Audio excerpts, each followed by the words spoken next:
সঠিক সময়ে সঠিক সিদ্ধান্ত নিতে পারলে হয়তো আপনার জীবন আমূল বদলে যেতে পারে। একটা গল্প বলি, শুনুন।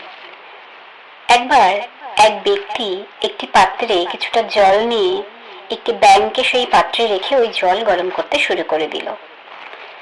ব্যাঙটি প্রথম দিকে জলের তাপমাত্রা যত বাড়তে শুরু করলো, তার শরীরের তাপমাত্রাও তত বাড়িয়ে নিল।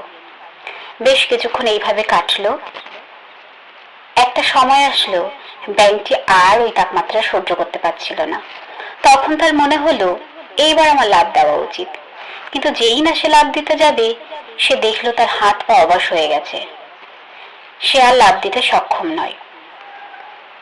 এরপর আরো কিছুক্ষণ গেল, ওই তাপমাত্রা সহ্য করতে না পেরে ব্যাঙটি মারা গেল। এখন যদি প্রশ্ন করা হয় ব্যাঙটি মারা যাওয়ার কারণ কি, তাহলে অধিকাংশ লোকই বলবে ওই পাত্রের জল গরম হওয়ার কারণে ব্যাঙটি মারা গেছে। কিন্তু না, আমি সেটা বলবো না। আসলে সে ওই জল গরম হওয়ার কারণে মারা যায়নি। সে চাইলেই বেরিয়ে আসতে পারত। সে মারা গেছে সঠিক সময়ে সঠিক সিদ্ধান্ত নিতে না পারার জন্য।